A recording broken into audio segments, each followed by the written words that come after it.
Well, howdy, folks. Kdog here. It's time for Kdog's movie of the week. I know I didn't do one last week. Things have been just so chaotic, so I thought this week we'd do two movies. So there's really been two movies I have been really watching the past 2 weeks. So we'll go ahead and I'll play the trailer to the first film, and we'll talk about it. Comes a brilliant, exciting motion picture, Lord of the Flies. Piggy? Huh? That was murder.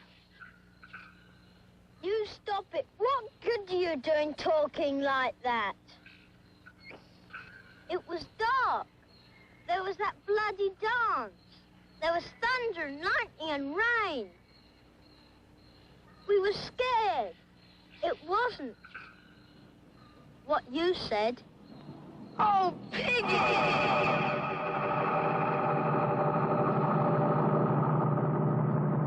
The artful, chilling story of castaways degenerating into savagery, Lord of the Flies.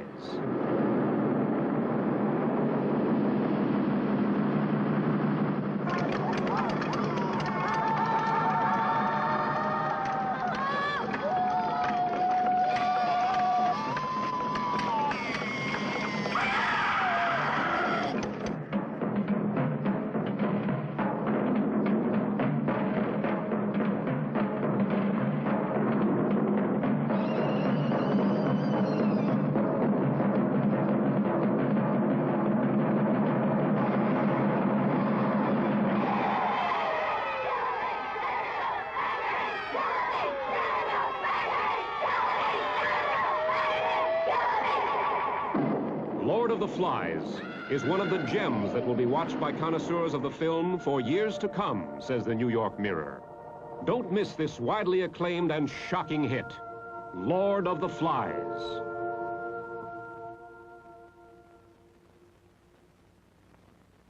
Yes, it is the 1963 film Lord of the Flies.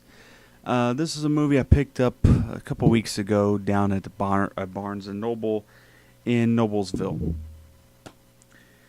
And of course the film is about these boys who are marooned on this mysterious island.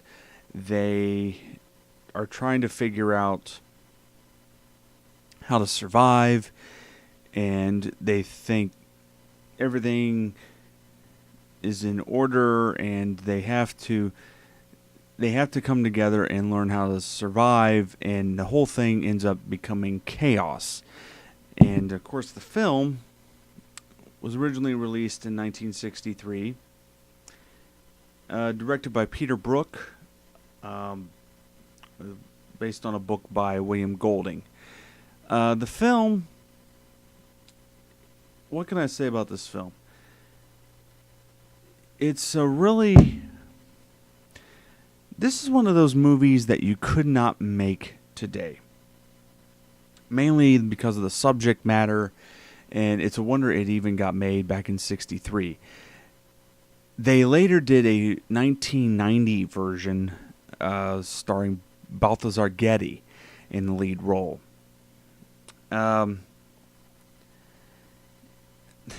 This is a film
it's not, I wouldn't say pure survival, because survival is one thing in this film, but it's avoiding, how shall I say it, being savage, the savagery, and it's a raw film. I mean, it says here in the synopsis, it's a raw and as raw and ragged as the Lost Boys at its center. I mean, the whole film is about these boys marooned on this island, and it starts off, they try to figure out how to survive, and then they realize, hey, there's no adults here. We can be in charge of our own ways. We can come up with our own society and blah, blah, blah, blah, blah. Well, their society is anarchy, basically. But yeah, Lord of the Flies has been the movie I've been watching. And I do enjoy the film. It is worth being on the Criterion label. Alright, let's move on to the next film.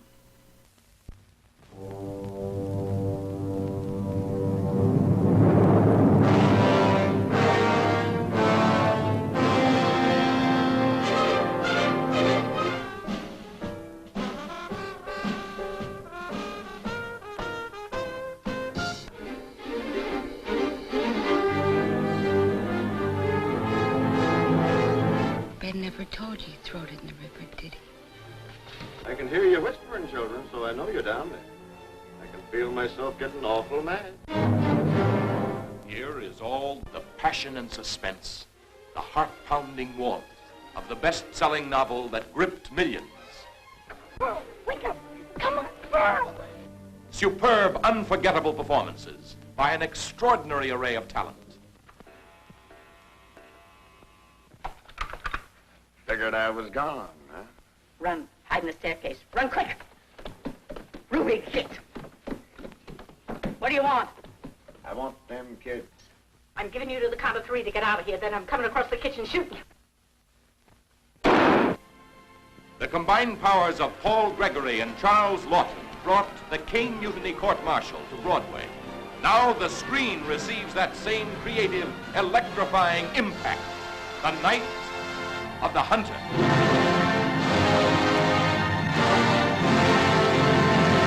Yes, the next film is also on the Criterion label, The Night of the Hunter, starring Robert Mitchum and Shelley Winters.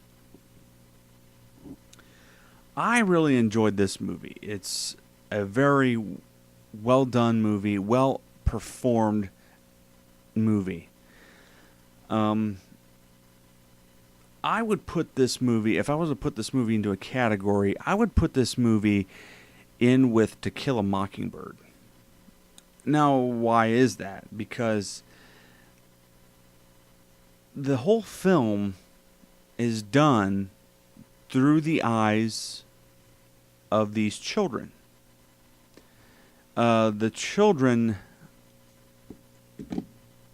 are the windows to this film, because they experience some very horrific things, and it can be downright frightening, this film. I mean, Robert Mitchum is,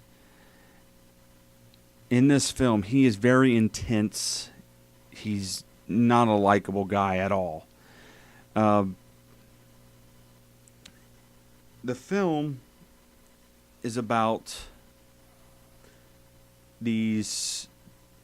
not Shelley Winters, but it's about Robert Mitchum, who plays Harry Powell. He claims to be a traveling preacher, which he is, a traveling preacher. But he's been arrested for, at the beginning of the film, he's arrested for carrying a concealed weapon that he pops out of his jacket he's at a stag show, and he's watching a erotic dancer, and his knife pops out of his jacket, and he has tattooed on his left hand, he has tattooed hate. On his right hand, he has tattooed love. And he's arrested, and then we meet the two children of the film. Their father is a criminal. He's later picked up for robbery, and he's carried all this money. Well, while in jail, he runs into Robert Mitchum, and he says, "I hid the money." Robert Mitchum coaxes the father to say, "Well, I've hid the money." Well, then Robert Mitchum is released, and he ends up finding the children's house, their mother. The mother is played by Shelley Winters. The father is played by Peter Graves, from Mission Impossible and the Airplane movies. This was his first starring role, or first role of any big title. And he ends up marrying the Shelley Winters character, the mother. And, of course, the whole town talks her into marrying this guy, because he's a preacher, and he's a man of God, and he's all perfect. Well, later on, he eventually murders the mother and made it look like an accident, that someone else did it. And the children are taken away, and he keeps hunting after the children. Now, that being said, I must stop right in the middle of this review and do what the film's theme is about. The film, of course, opens up with this theme, and it's not hidden. It's very open, and it comes from none other than the Bible itself. And it is found in Matthew chapter 7, verses 15 through 20. Matthew 7, 15 through 20. Which is, "Watch out for false prophets. They come to you in sheep's clothing, but inwardly they are ferocious wolves. By their fruit you will recognize them. Do people pick grapes from thorn bushes, or figs from thistles? Likewise, every good tree bears good fruit, but a bad tree bears bad fruit. A good tree cannot bear bad fruit. A good tree cannot bear bad fruit, and a bad tree cannot bear good fruit. Every tree that does not bear good fruit is cut down and thrown into the fire. Thus by their fruit you will recognize them." The children are eventually taken in by a woman who has adopted them, and she has adopted several other children. She ends up raising them, and she teaches them the Bible. She keeps them going to school. She shows them love. Even though she's a little crazy herself, she shows them love. And, of course, Robert Mitchum finds out about this. He ends up taking them, trying to hunt them down. And that's pretty much the whole thing of the film. At the time this film's release, it was not received really well. It was actually a box office bomb at the time. But man, I think it's a really good movie. It's directed by Charles Laughton. It's the only film that he directed. Charles Laughton and Paul Gregory, who did the Caine Mutiny, and I think Charles Laughton was also involved with Orson Welles and Citizen Kane. But yeah, it's a really well done movie. It is a really well done movie. About this edition on Criterion is that it's a 2-disc set. It comes with the movie along with a documentary film that has all about the making of the movie. And it's about and that alone is about 2 hours and 30 minutes. And it's really quite magnificent on how the film came to be. And that film was produced by UCLA. UCLA Cinema School, and they have it on their archives. And of course, UCLA does partially own Night of the Hunter. So, along with United Artists and MGM. But I do encourage you, pick this movie up. I would think if you would like To Kill a Mockingbird, you would like this, because it is kind of a... The thing is, this is a darker story. But if you're if you like the movies that see things through a child's eye, this is a good one to pick up, because everything is done between these two children, this boy and this girl, and they experience really horrific things. Very well done movie. Even though it was a bomb, it is a well done movie. So that is my movies of the week. I hope you enjoyed these selections. Let me know what you think down in the comments section about either of these films, Lord of the Flies or The Night of the Hunter. So from me to you, see you later.